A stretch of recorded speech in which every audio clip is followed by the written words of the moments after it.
The horses smelled it first. Long before the men reached the rise, their animals began to whinny and snort, ears flicking toward the south wind, nostrils flaring at the stench. Something was wrong. Something in the air didn't belong. It was too late when the first smoke column appeared over the hills. By the time David crested the ridge, the city was already gone. Ziklag, home, burned to ash. The gates were charred, the stone walls cracked from heat. Tents had collapsed. Ashes swirled where children had once played. Not a body in sight, not a single scream. Just the low hiss of smoldering ruin and the absence of everything.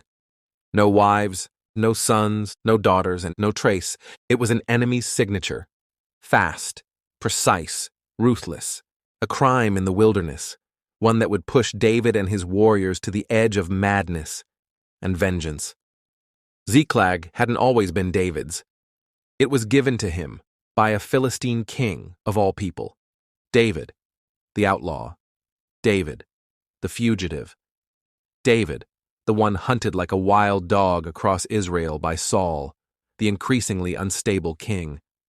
After years of fleeing, hiding in caves, and barely surviving ambush after ambush, David and his band of 600 warriors had crossed into Philistine territory and offered their services to King Achish of Gath. The offer was bold and strategic.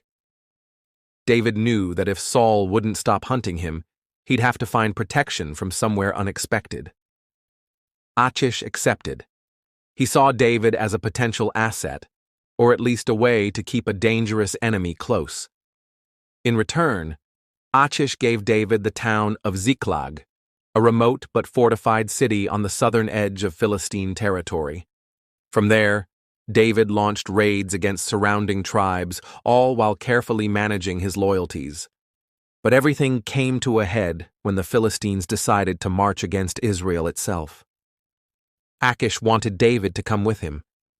David agreed. It was a dangerous move, fighting against his own people, but David had learned how to survive on the knife's edge. Maybe he planned to betray the Philistines mid-battle. Maybe he hoped to stay on the fringes. Scripture doesn't say. But before the battle ever began, the Philistine commanders stepped in. They didn't trust David, and they weren't wrong to worry. They ordered him and his men to go back to Ziklag. 3 days of marching, 3 days of dust, sweat, and uneasy silence. 3 days that gave the enemy all the time they needed. While David and his warriors were away, Amalekite raiders struck. They were no strangers to violence. The Amalekites had plagued Israel for generations, known for ambush tactics, surprise raids, and a savage streak that made even seasoned warriors shudder. This time, they didn't kill. They took women, children, livestock, everything. They looted and burned Ziklag to the ground and vanished. So when David returned and saw the smoke curling into the pale blue sky, he already knew what had happened. The silence told him. So did the absence of blood. This wasn't a slaughter. It was a kidnapping. Every woman, every child, gone. The reaction was instant. Grief, and then rage. His warriors fell apart. Grown men wailing aloud, collapsing to their knees, clawing at the ground with dirt-caked fingers. These were men who had followed David through hell, men who had killed with swords and lived off the land, but now they wept until their voices cracked. And then they turned on him. They blamed David. They spoke of stoning him.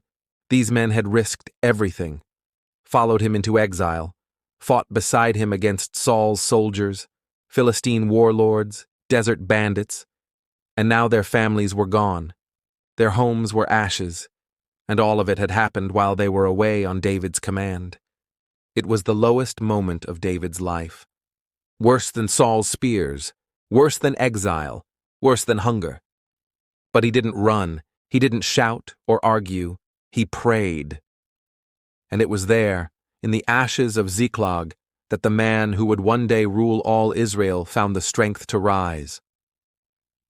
David called for Abiathar the priest and asked a question no warrior had ever asked in battle. "Shall I pursue this raiding party? Will I overtake them?" It wasn't a rhetorical question. David refused to move without divine direction. Abiathar brought the ephod, a priestly garment used to discern the will of God. And the answer came swiftly: "Pursue them. You will certainly overtake them and succeed in the rescue." David didn't hesitate. He gathered his 600 men and headed south. They didn't know the exact route the Amalekites had taken. They only knew the terrain. The Negev desert was merciless, hot, rocky, and easy to get lost in. The enemy could be hours ahead or days. They could have split up. They could have already sold the captives into slavery. But David pushed on. At the Besor ravine, 200 of his men collapsed from exhaustion. They simply couldn't go on. David left them behind. With 400 men, he pressed deeper into the desert. Then they found him, a single man, barely alive. An Egyptian servant, abandoned by the Amalekites when he fell sick. David's men fed him, gave him water, nursed him back from the brink, and when he could finally speak, he gave them everything they needed. Yes, he had been with the raiding party. Yes, they had burned Ziklag. Yes, the women and children were still alive, and he would lead them straight there, on one condition. "Swear to me before God that you won't kill me or hand me back to them." David agreed. The servant pointed to the horizon, and they moved. What David and his men saw next burned itself into their memories forever. An Amalekite camp spread across the valley floor, wide, loud, and utterly unprepared. Campfires flickered, laughter echoed. The raiders were feasting, drinking, celebrating. They had no idea they were being watched. David attacked at dusk. He struck fast, without warning, sweeping through the camp like judgment. For nearly 24 hours the battle raged. By the time it ended, only a handful of Amalekites had escaped, on camels, fleeing into the desert like shadows. The captives had been found, every woman, every child. Not one was missing, not one had been harmed. They had been carried away in chains, held hostage for days, dragged through the desert while their fathers, husbands, and brothers wept over ashes, but they were alive, and now they were free. David recovered everything. He didn't stop there. He took the Amalekites' livestock, supplies, and plunder and distributed it among his men.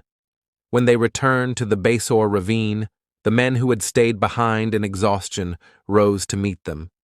Some of David's warriors wanted to punish the ones who hadn't gone the full distance.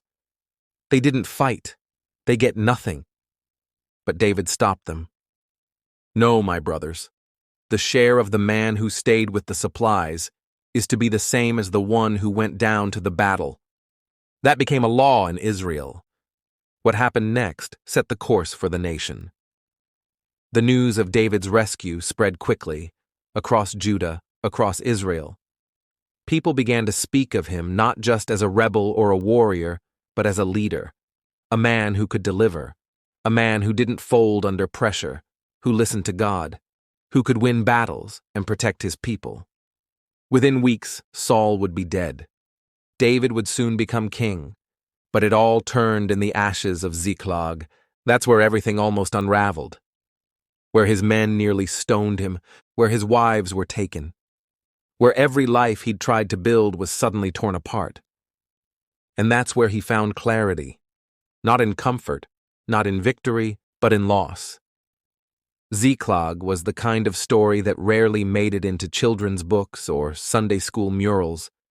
It was too dark, too desperate, too real.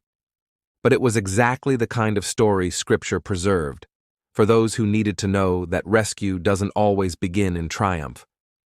Sometimes it starts with ruin, with smoldering walls, with families stolen, with grief so deep your closest friends want to kill you. And yet, through it all, God still spoke, still guided, still gave them back everything that was taken. Thank you for listening to Divine Crime. Subscribe for more true stories from the most dangerous book ever written.